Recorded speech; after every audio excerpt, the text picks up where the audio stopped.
This modern digital air traffic control display shows a dense network of stylized airplane icons moving along predictable, heavily monitored flight paths.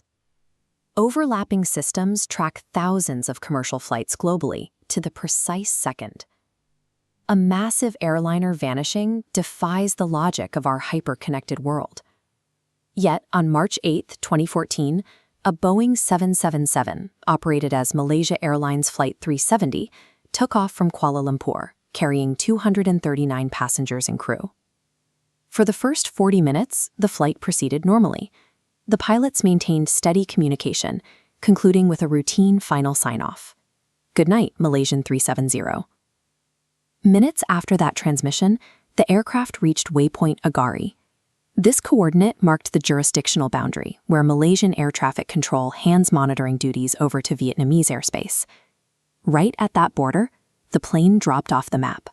Because neither country had clear ownership of the aircraft at that second, operators in Kuala Lumpur and Ho Chi Minh City scrambled to locate the flight. The ensuing miscommunication cost searchers the crucial first 72 hours. The disappearance at this specific waypoint exposed a structural flaw. Aviation tracking relies on distinct jurisdictional handoffs, creating vulnerabilities at the moments when monitoring duties pass from one nation to another. Civilian air traffic control relies on Tier 1 tracking, also known as secondary radar. This system requires a physical device on the plane, called a transponder, to broadcast its identity, speed, and altitude. On Flight 370, this transponder connection was severed. Without that active broadcast, the Boeing 777 became instantly invisible to civilian operators. However, another layer of surveillance was still watching. Tier 2 tracking belongs to the military, relying on primary radar. This technology doesn't ask for a plane's cooperation. It simply bounces radio waves off physical objects. This map shows the raw data captured by Malaysia's military radar. Instead of following the flight path, MH370 turned back over the Malaysian Peninsula, executing a complex maneuver involving multiple changes in speed and altitude. Primary radar is bound by physical distance. As the plane traveled northwest over the Andaman Sea, it hit the outer limits of the military's detection radius. It eventually flew out of bounds, and the screens went blank. By exploiting the limits of both cooperative civilian screens and localized military defense grids, a 300-ton machine successfully broke its tethers to the ground. With all radar lost, investigators had to rely on Tier 3 tracking, an Inmarsat communication satellite positioned thousands of miles above the Earth in geostationary orbit. This satellite system was not designed for navigation and does not capture GPS coordinates. Its only function is to send an automated hourly handshake ping to check if the plane's communication terminal is powered on. This diagram illustrates the physics scientists use to track those final signals. By measuring the microscopic travel time it took for the ping to travel from the satellite to the plane and back, they could calculate how far away the aircraft was at the moment of each handshake. Applying that distance to a map resulted in this, a sweeping line known as the seventh arc.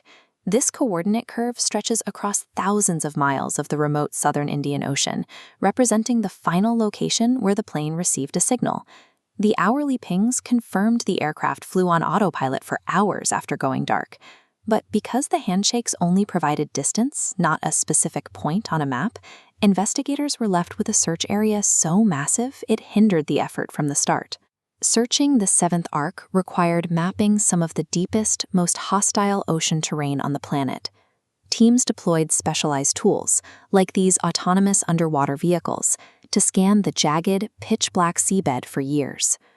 The failure to pinpoint a crash site left an agonizing void for the families of the 239 passengers and crew, who have endured over a decade without physical evidence of their loved ones' final moments. The disappearance forces a question. If a pilot attempted the same maneuver tomorrow, could a commercial flight vanish in the same way?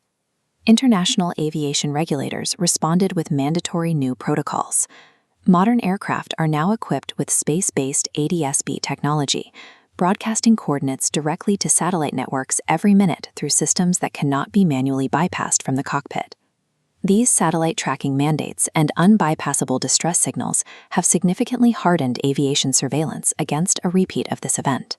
Yet, while the industry has evolved to prevent another disappearance, The ocean has refused to yield the location of the 239 people who flew into the dark.